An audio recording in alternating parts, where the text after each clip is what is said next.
Bueno, quería compartir algo que está en Lucas 15. Vamos a leer casi todo Lucas 15. Hoy vine con... Pero vamos a empezar por el versículo 1 de Lucas 15.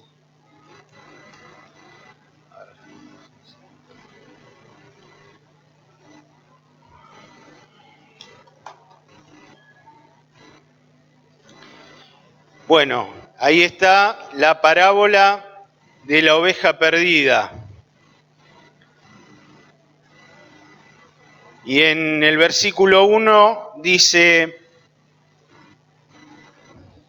Esperen, estoy muy incómodo con mis anteojos. Dice, se acercaban a Jesús todos los publicanos y pecadores para oírle, y los fariseos y los escribas murmuraban diciendo, este a los pecadores recibe y con ellos come.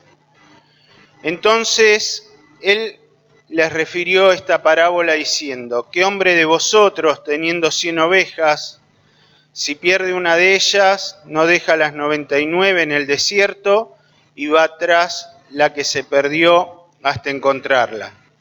Y cuando la encuentra, la pone sobre sus hombros gozoso, y al llegar a casa reúne a sus amigos diciéndoles, gozaos conmigo porque he encontrado mi oveja que se había perdido. Os digo que así habrá más gozo en el cielo por un pecador que se arrepiente que por 99 justos que no necesitan de arrepentimiento. Amén. Es una palabra que a mí en especial me toca porque era como que no la tenía bien entendida, aunque no lo crean, después van a ver cuando vaya desarrollando qué es lo que me pasó. Acá, como para empezar, Jesús le está contestando a unos fariseos y escribas que murmuraban,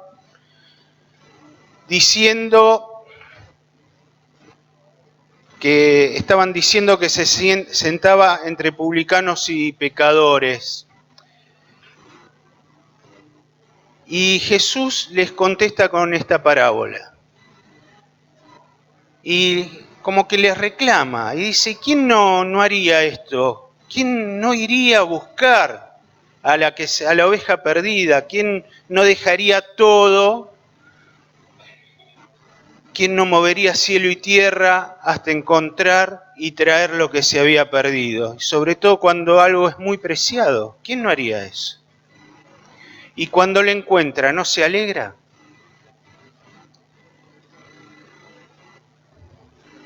Jesús toma a la humanidad como perdida y toma a los que se alejaron como ovejas perdidas también. No toma solo a los que se alejaron del reino, toma a todos.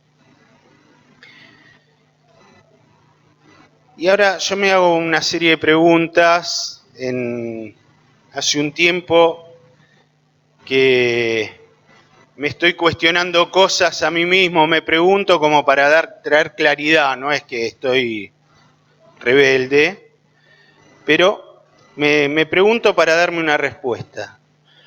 ¿Qué pasa si tendríamos ese punto de vista, el que tuvo Jesús, que todos aquellos que no conocen a Dios son ovejas que deben ser buscadas y traídas de vuelta, ¿no?, al redil de Dios? ¿Qué pasaría si tendríamos ese sentir que tenía Cristo, ¿no? Esa necesidad de ver al que no conoce a Dios como una oveja perdida, necesitada, solitaria, a merced de peligros. Las ovejas, su forma de defensa es estar en rebaños. Solas no pueden defenderse. Estaba leyendo un poquito de las ovejas, tienen muy buena visión, ven con colores igual que nosotros, tienen una apertura de visión de 320 grados. O sea que ellas pueden ver todo lo que pasa, pero no se pueden defender. Su defensa está en estar junto con el rebaño. Pero cuando son solitarias, son débiles. Por eso, ¿qué pasaría si veríamos eso con aquellos que están fuera del reino de Dios? Como si fueran ovejas, que están en situaciones extremas, con riesgos, a merced de cualquiera que pasa por ahí para que sea su alimento, ¿no? ¿Qué pasaría si por un momento nos pondríamos en su lugar y viéramos cómo es la vida sin Dios? Los que venimos del mundo lo sabemos, pero bueno, yo hace mucho estoy en el Señor y a veces me olvido y me hace bien acordarme. ¿Qué pasaría, no? Ponerse en ese lugar y viéramos esa vida de esclavitud, esclavos del pecado, de la muerte, esclavos de depresiones, angustias, soledades. Y nosotros, sabiendo que Jesús es el camino, la verdad y la vida, y que en Él, hoy lo cantábamos, ¿no? En Él está toda la plenitud. Y que podrían ser libres de esa esclavitud, ¿no? Eso cuando yo me pongo a pensarlo, la verdad que como que me pega, me pone como débil sentimentalmente, no sé cómo expresarlo. Y sería bueno meditar que en Cristo está la salida para todas estas ovejas perdidas. No digo que no lo hagamos, es algo que yo me hago como un ejercicio y me pongo en ese lugar. En nosotros está esa plenitud de Cristo por medio del Espíritu Santo y que podemos llevar esta libertad a esta gente, a esta oveja perdida. Bueno, y como dije antes, yo tenía la sensación que la oveja perdida era aquellos hermanos que se apartaban, que se alejaban de Dios. Pero leyendo estos versículos, lo que está en Mateo parecería más que habla sobre esto, pero lo que está en Lucas no, abre como otro panorama. No hablaba solo de los que se habían apartado, sino también de aquellos que nunca conocieron a Dios. Y dice que Jesús sale a buscar la oveja perdida. Y me vino a buscar cuando yo era una oveja salvaje. La oveja salvaje tiene unas características, tiene una ornamenta más grande porque necesita como defenderse, entonces es como una cabra, ¿no? Pero sigue siendo una oveja débil. Y estos fariseos que murmuraban, que decían que se sentaba entre publicanos y pecadores, Jesús le termina contestando con la parábola de la oveja. Pero claro, los fariseos pensaban que estar con pecadores era como que se contaminaba, que estaban con algo sucio. A mí me llama la atención José de Arimatea cuando le dicen de que agarre la cruz, dicen, bueno, pero yo no tengo nada que ver, yo la llevo. Como que se quiere salir. ¿Pero por qué? Porque era inmundo tocar esa cruz. Y para los fariseos estar con pecadores termina siendo inmundo. Para el religioso estar con pecadores termina siendo inmundo. Pero Jesús no vino a buscar a los sanos, a los justos. Esos ya están. Jesús vino a buscar a pecadores al arrepentimiento, a la salvación, para darles libertad. Los sanos no tienen necesidad de médicos, pero los enfermos sí. Y en nosotros está ese camino para poder traerlos a Cristo, en la palabra de Dios que podemos llevar. Quería ir ahora también al capítulo 15, pero quería leer la parábola del hijo pródigo. Esto fue todo como una introducción para entrar en esto. Si lo tenemos, empiezo a leerlo. Dice: también dijo, un hombre tenía 2 hijos, y el menor de ellos dijo a su padre: Padre, dame la parte de los bienes que me corresponde. Y le repartió los bienes. No muchos días después, juntándolo todo, el hijo menor se fue lejos a una provincia apartada, y allí desperdició sus bienes viviendo perdidamente. Y cuando todo lo hubo malgastado, vino un gran hambre en aquella provincia y comenzó a faltarle. Y fue y se arrimó a uno de los... muchas gracias.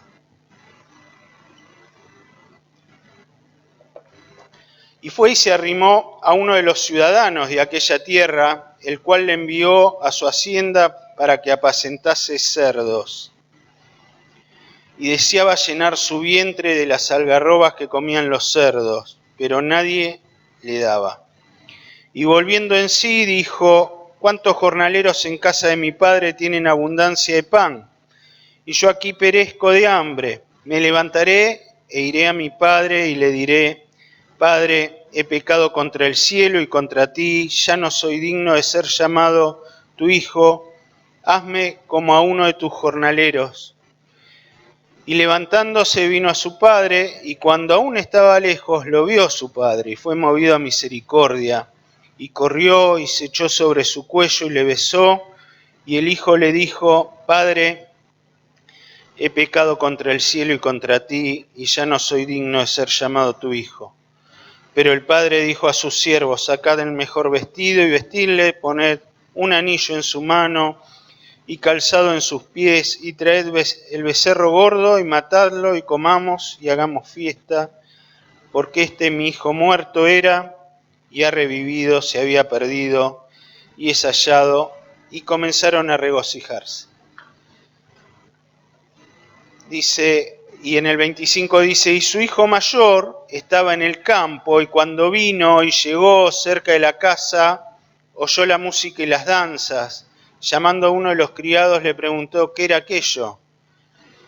Y él le dijo: tu hermano ha venido y tu padre ha hecho matar el becerro gordo por haberle recibido bueno y sano.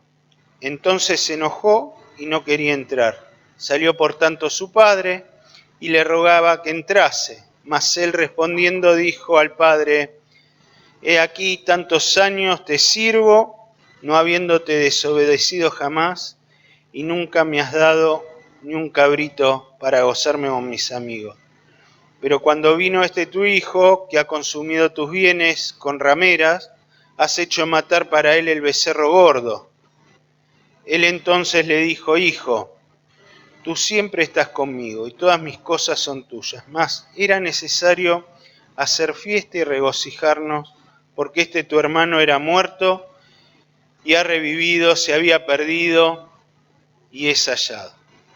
Bueno, es un pasaje que lo leímos mucho, ¿no? Está muy leído, el hijo pródigo. Pero quiero que veamos algo. Yo quiero saber dónde estoy situado dentro del reino de Dios. ¿Qué es lo que me toca? Dentro de esto que el Señor dice acá como parábola, ¿quién soy yo en todo esto?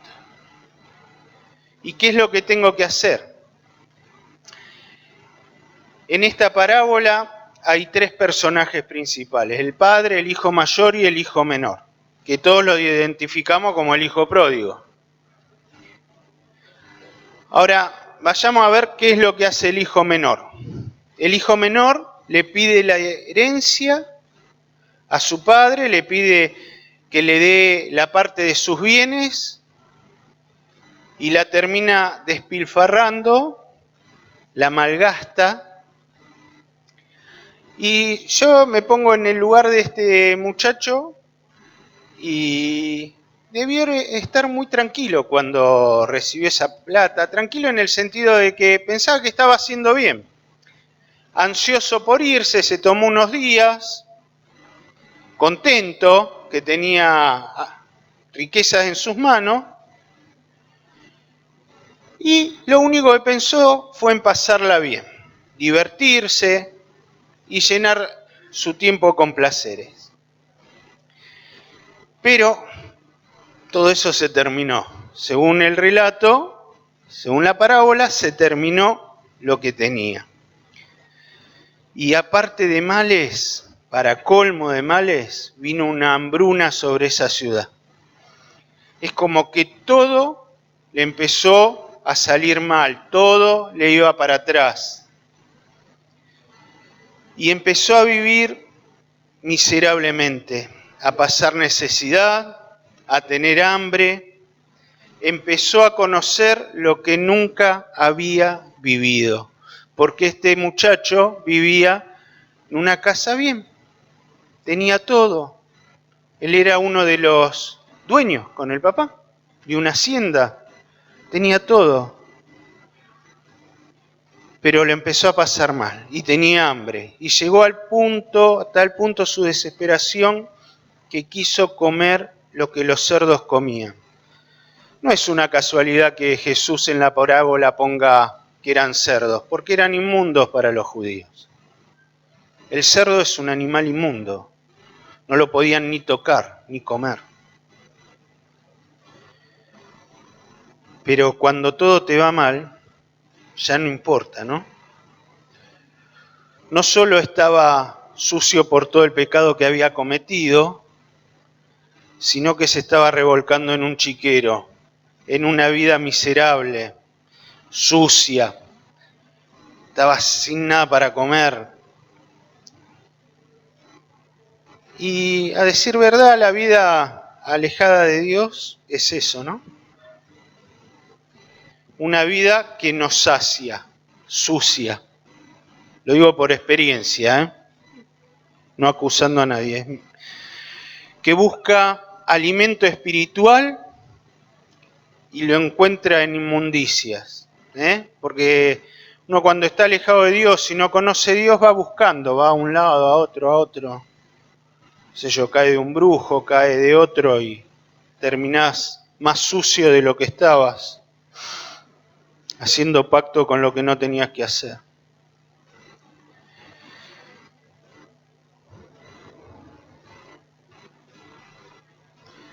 Todo parecía que estaba bien, pero llegó un punto que se cayó.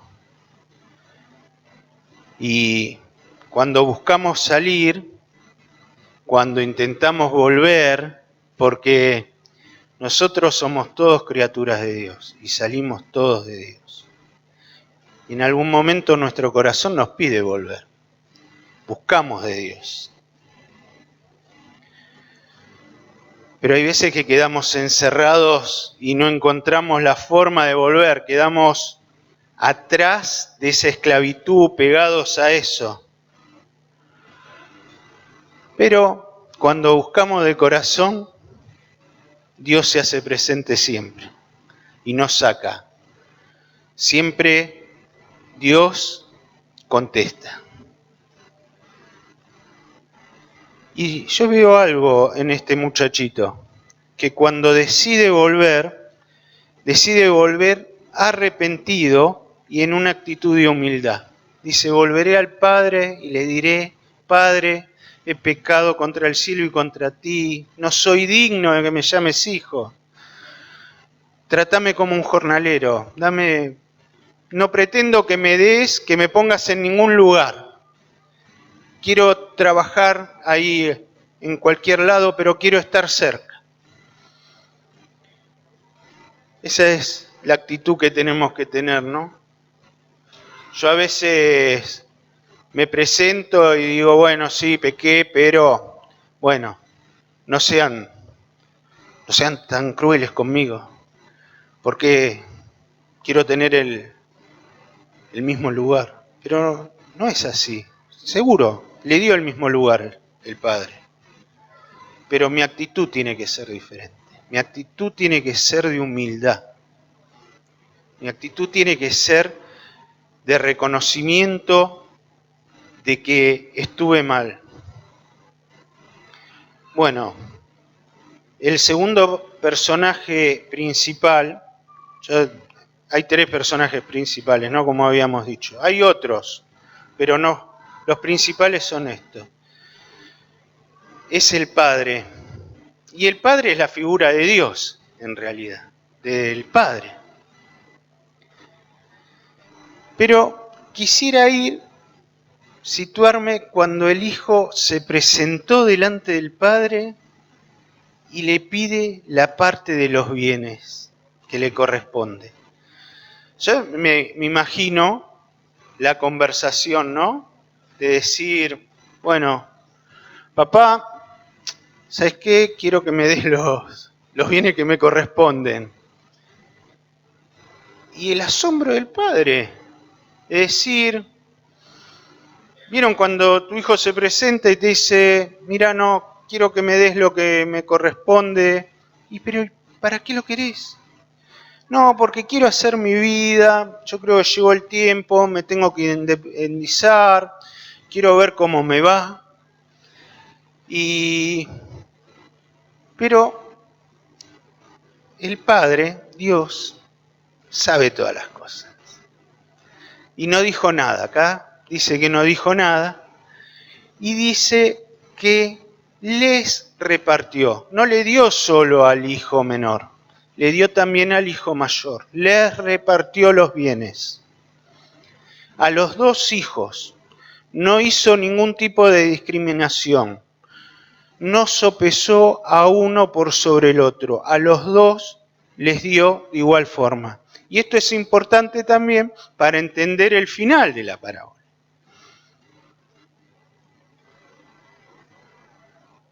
Al tiempo no se fue en el momento, esperó unos días y ahí se fue.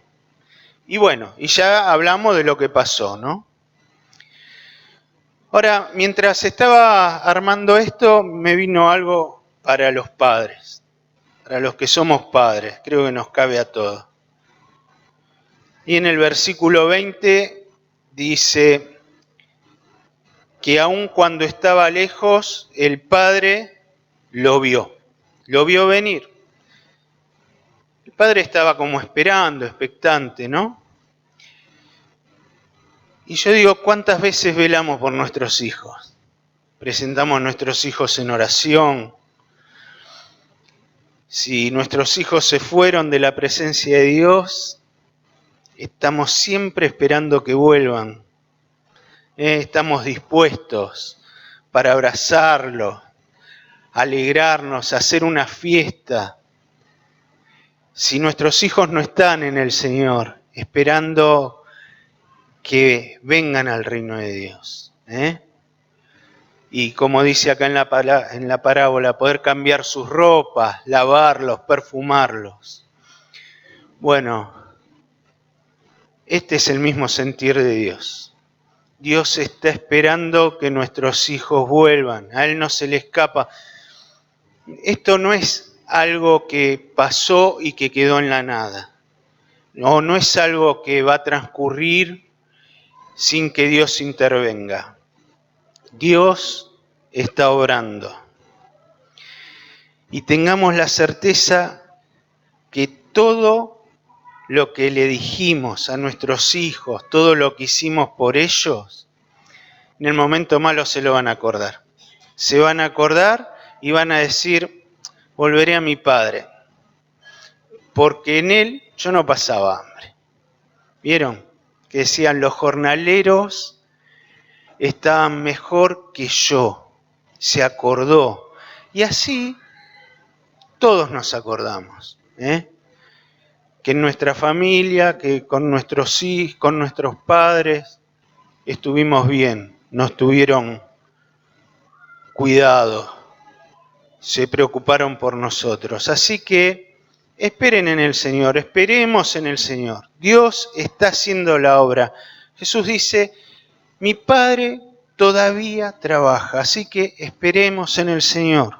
Ya va a llegar el tiempo, de lavar las ropas, de perfumar, de abrazar, de comer juntos. Ahora, bueno, volviendo a la parábola, el padre estaba atento al regreso del hijo, a la expectativa y esperando. Y dice que el padre fue movido a misericordia y corrió y se echó sobre su cuello y lo besó. Yo me hago la imagen esa, ¿no? Qué tremenda. Venía el hijo caminando todo sucio, lleno de olor, no le importó nada. Y así yo creo que nosotros como padres tenemos que ser o esperar que vaya a pasar eso, ¿eh? Cuando nuestros hijos vengan, abrazarlos, no importa cómo estén. Después va a ser el tiempo de restauración. Después se lo lavó. Después se le cambió las ropas. Pero en ese momento lo que necesitaba era un abrazo. Los dos, ¿no? Tanto el padre como el hijo. Y Dios nos está esperando. Cuando Él nos ve, Él viene a nuestro encuentro y nos abraza y nos besa. Me acuerdo hace unos domingos, el Señor me había mostrado que había algunos hermanos que estaban como un poquito alejados, habían cometido algo que había ofendido a Dios y que se sentían lejos de Dios. Y que estaban pensando en volver. Y yo veía en esa visión que tenían que empezar a correr porque el Padre los estaba esperando. Y me tocó eso. Bueno, si hay alguien que está así, corre al Padre. Apresúrate, apúrate, volvé. Dios te está esperando, te quiere restaurar. Dios quiere limpiarte. Bueno, y el tercer personaje es el hijo mayor. Y acá, que es la última parte de la parábola, dice que estaba trabajando en el campo. Estaba ocupando, sirviendo a su padre, pero también estaba sirviendo a él, porque ese campo también era de él. Y cuando vio lo que pasaba, se enojó y le recrimina al padre. Voy a volver a leer, dice en el versículo 28, dice, entonces se enojó y no quería entrar, se puso caprichoso, dijo, no, yo no voy a entrar. Salió por tanto su padre y le rogaba que entrase. Hijo, entrá, ¿no? ¿Qué te vas a quedar ahí afuera? ¿Pero qué pasa? Y él le respondió, dijo al padre, aquí tantos años te sirvo, no habiéndote desobedecido jamás, y nunca me has dado ni un cabrito para gozarme con mis amigos. Pero cuando vino este tu hijo, que ha consumido tus bienes con rameras, has hecho matar para él el becerro gordo. Ahora, ¿él qué sabía si había estado con quién? No sabía, porque recién lo veía. Y dice, está desgastando tus bienes, pero no le repartió los bienes que le correspondían a cada uno. Él entonces le dijo, hijo, tú siempre estás conmigo y todas mis cosas son tuyas. Mas era necesario hacer fiesta y regocijarnos porque tu hermano era muerto y ha revivido, se había perdido y es hallado. Y yo noto algo acá. Había una falta de diálogo entre el hijo y el padre. El hijo no conocía al padre, no sabía qué quería el padre con él. No sabía cuáles eran los sentimientos del padre hacia el hijo, porque cuando le dice, hijo, todo lo que tengo es tuyo, me lo hubieses pedido. Era una pregunta o algo que no se hubiese atrevido si hubiese conocido al padre. y veo que había una falta de diálogo. Y a veces nosotros también creemos conocer a Dios, pero no conversamos nunca con Él. No hablamos, no le dejamos adelante del Señor nuestras necesidades, lo que somos, lo que queremos, no entendemos qué es lo que Dios quiere. Nos falta esa comunión. Y ahora quiero ponerme en el lugar del hermano mayor. Ahora, ¿tenía razón para enojarse, para recriminar? ¿Era justo que haga eso? Y yo, viéndolo de un punto de vista centrado en mí mismo, les diría que sí. Sí, porque estoy centrado en mí mismo. Pero viéndolo desde el lado del Padre, qué injusto fue ese reclamo, ¿no? ¿Acaso cuando repartió no le dio a los dos? ¿Se acuerdan que les dije que les repartió, les dio a los dos? Y seguramente al mayor le tocó más, porque dentro de la ley judía el mayor recibía más que el menor. Y no estaba viendo la alegría que le causó al padre, el alivio del padre por haber recuperado un hijo, ese alivio de cuando se acerca tu hijo y vuelve, ese alivio que te da, no lo veía el hijo. Solo estaba enojado. No estaba viendo que la familia se había vuelto a unir.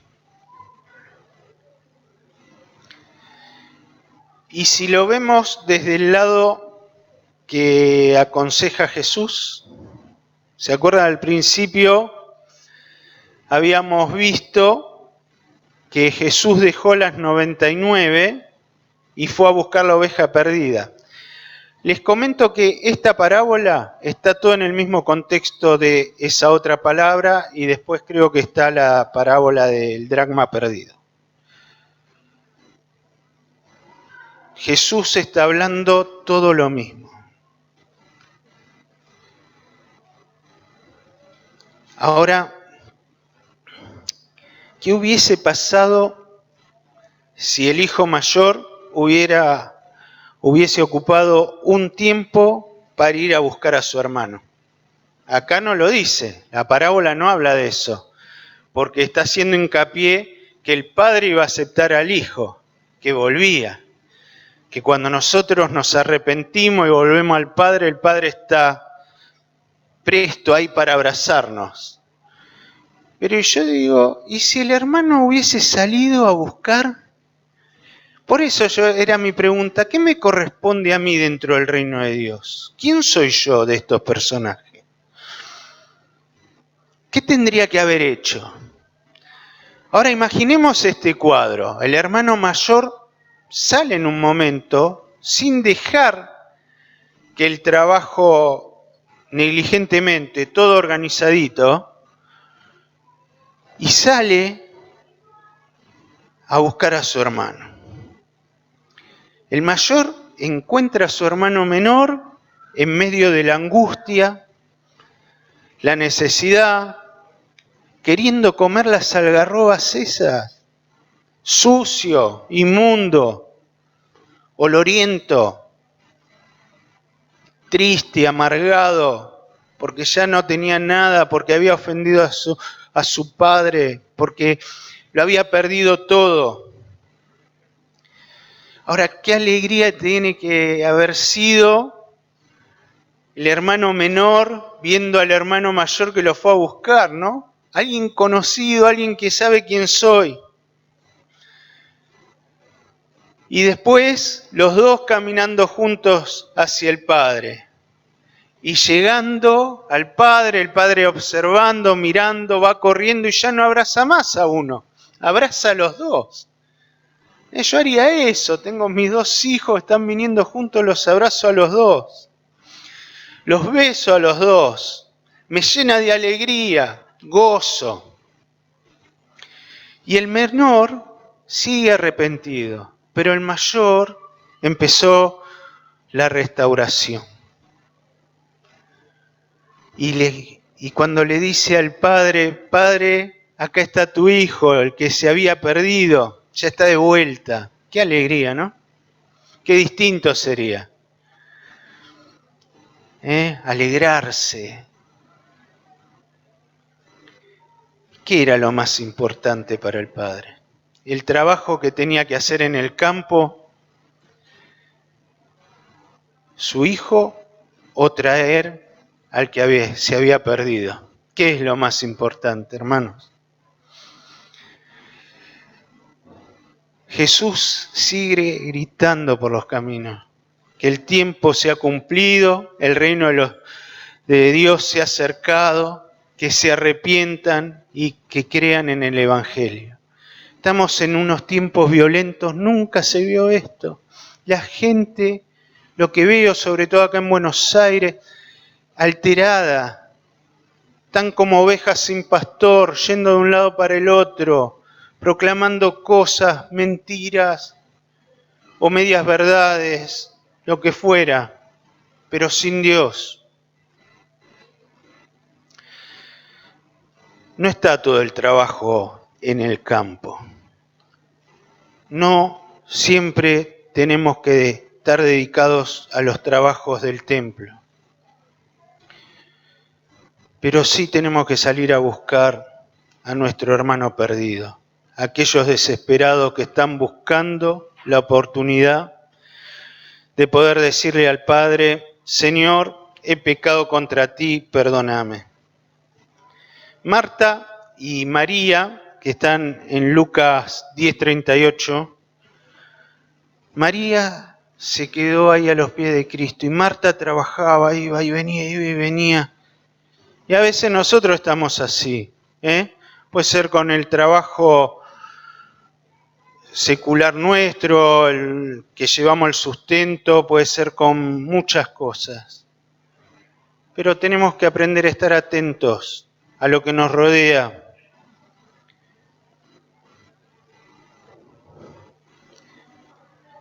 Qué lindo es cuando traemos a alguien al Señor, ¿no? Qué lindo que es, qué lindo, a mí me gozo. Cuando vemos vidas restauradas por el Espíritu Santo, cuando vemos que Dios está sanando, cambiando, dando vuelta lo que era muerte en vida, sacándonos de la esclavitud, de todo tipo de esclavitud, de vicios, de pecados, de soledades, de tristezas. Hoy cantábamos, que Dios cambió, ¿no? Nuestro luto en gozo.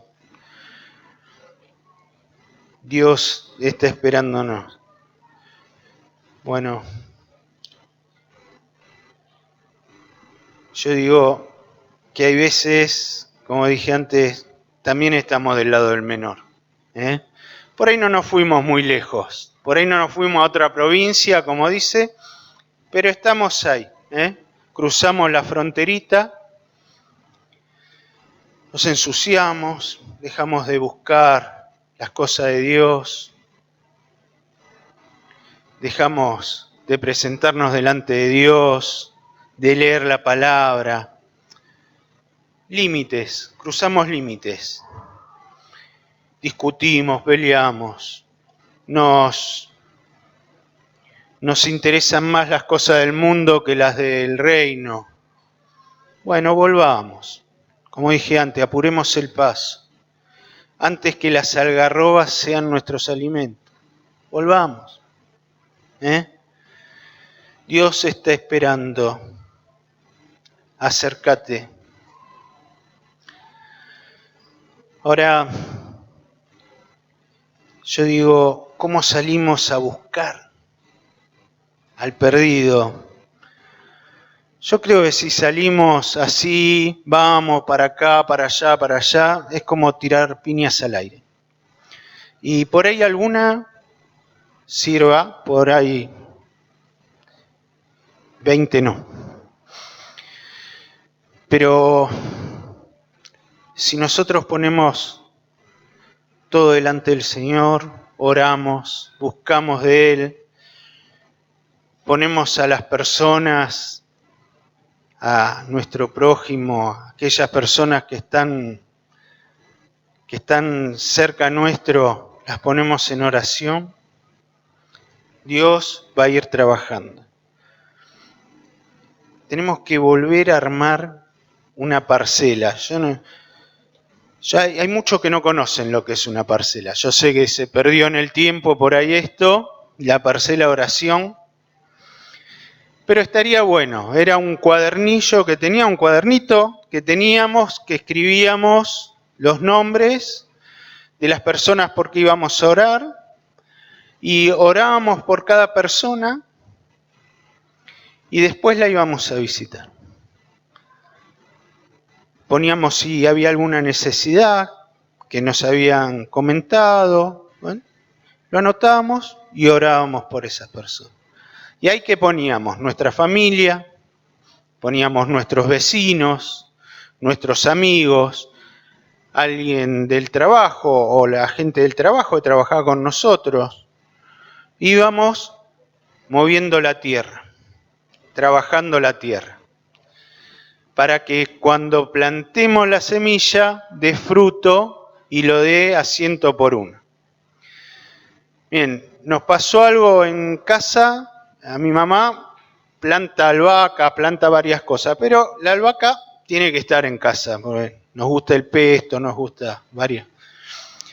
Y yo había traído tierra de una obra, construcción, habían levantado el piso, en pala mecánica, encontré tierra negra. Y dije, bueno, me la llevo, me llevé como una bolsa, la limpié de los cascotes que tenía y lo puse en una maceta. Y mi mamá tiene semilla de un año a otro, va guardando las mismas semillas de la misma planta. Siempre fueron plantines buenos, dieron buena hoja. Pero pasó algo, hace un año desde que pusimos esa tierra, la mitad de la maceta da y la otra mitad no da. Y le puse plantas a ver si eran las semillas. Fui y compré la planta en la verdulería y la planté y se secó. La mitad estaba contaminada, la otra mitad no. Ahora tengo que tirar todo porque está contaminada, poner tierra buena. Pero ¿a qué voy? Si nosotros preparamos el terreno, si nosotros oramos, buscamos de Dios, ponemos a la persona delante de Dios, esa tierra va a ser buena, no puede ser mala. No va a ser tierra que vamos a traer de cualquier lado. Va a estar un corazón preparado para recibir la palabra. Amén. Vayamos a buscar a los perdidos, a los que Dios ponga en el camino. Miremos las necesidades alrededor, seamos buenos observadores, enfoquémonos en las necesidades de Dios más que en las nuestras. Dios va a proveer. No estoy diciendo que seamos vagos, porque Pablo lo dice claro, que el que no trabaja, que no coma. Pero digo, fijémonos qué es lo que Dios quiere, estemos atentos. La necesidad pasa delante nuestro y a veces por estar enfocados demasiado como Marta, no la vemos. Ahora hay una palabra de moda que se llama empatía, siempre existió pero ahora está de moda. Seamos empáticos con la necesidad de los demás. Testifiquemos que somos hijos de Dios, que somos hijos del Padre, de aquel que está dispuesto a encontrarse con sus hijos, a abrazarlos, a los perdidos. Y los que nos vean, que sepan que pueden contar con nosotros, que lo sepan. A veces hablamos, predicamos y está bien y lo tenemos que hacer, tenemos que predicar de Cristo, tiene que salir de nuestra boca el testimonio, pero tiene que salir de nuestras obras el testimonio. No sirve de nada que hable, pero que yo no sea lo que hablo. Tengo que testificar con mi vida. Y como dije antes, que sepan que pueden contar con nosotros. Que sepan. Dios va a traer a los que van a ser salvos, pero estemos dispuestos a recibirlos, a buscarlos.